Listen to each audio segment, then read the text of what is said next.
Welcome to episode 4 of STEM Mondays. I'm Bradley Rivera, STEM coordinator and co-host. Last week we had a special guest in one of Miss Sheila Ortiz's 7th grade English classes. We had Dr. Dylan Hickson.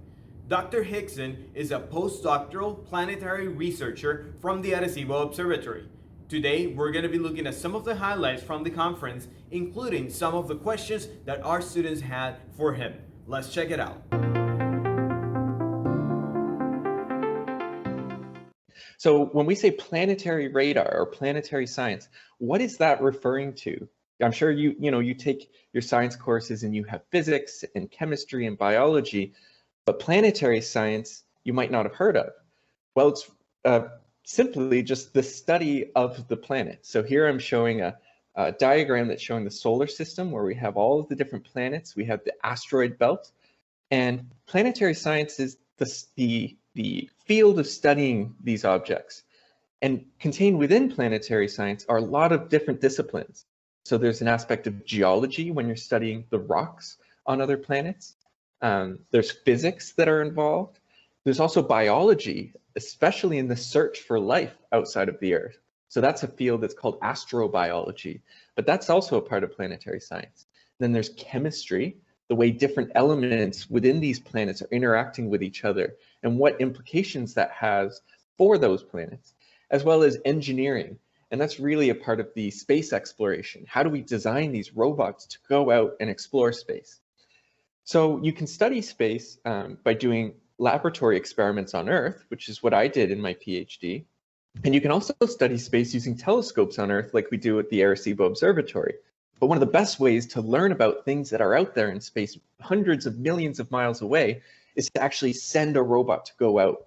And that's what we mean by space exploration or robotic space exploration. So the OSIRIS-REx mission, its main goal is to travel to a near-Earth asteroid that's called 101955 Bennu, and to collect a sample of rock from the surface and bring it back to the Earth to be studied in Earth-based laboratories. While OSIRIS-REx is at Bennu, it's going to map and image the surface as it orbits the body. And this is a NASA mission that was completed in collaboration with the Canadian Space Agency, as well as international support from various universities, private companies, and other space agencies, such as the French Space Agency. So here you're seeing an image of Bennu that was collected from the OSIRIS-REx spacecraft as it got close to the asteroid. So it's a really interesting object. It's got this really funny top shape. It almost looks like a diamond or a square if you turned it at an angle. And you can see a lot of rocks on the surface. Some big boulders, some little boulders, some that are really bright, some that are really dark.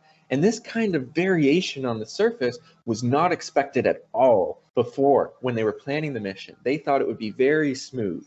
So already when they first got there, they realized this is, different than what we expected. What does that mean?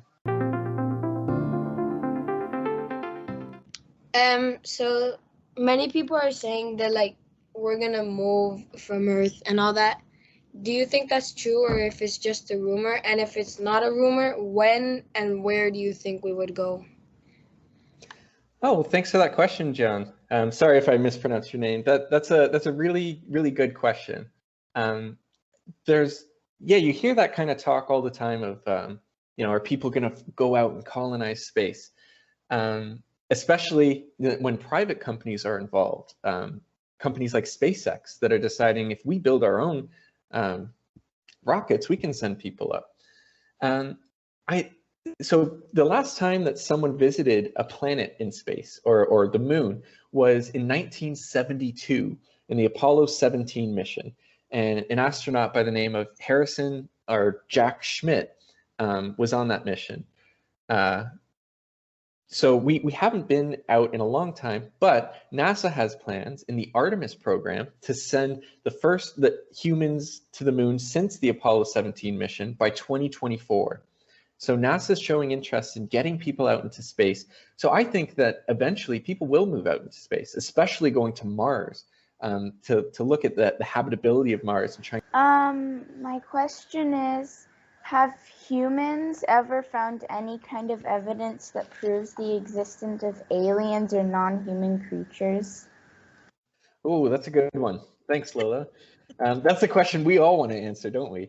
I mean, I'm a big fan of the X-Files, I believe, but as of right now, there hasn't been any conclusive evidence that proves the existence of aliens or non-human creatures.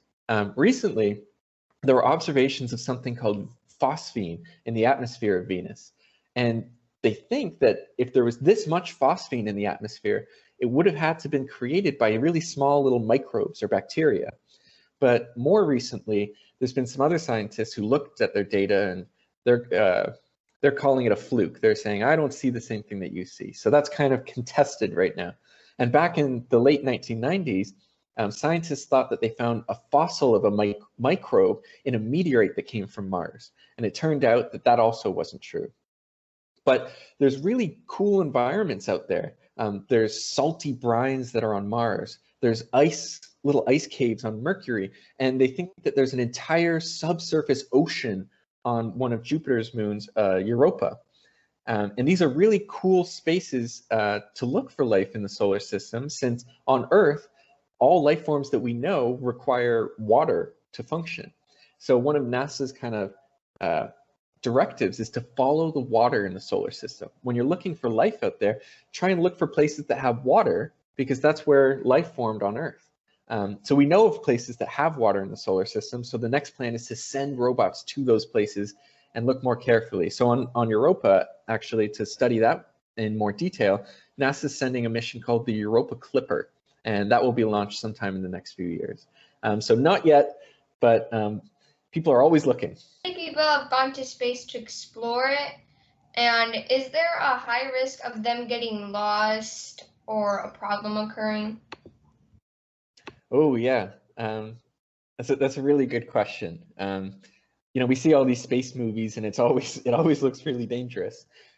So I think somewhere around 500, 550 people have gone to space. It's kind of a tricky question, because you have to say, well, when does space start, right? You have the atmosphere above the Earth for a few tens of kilometers.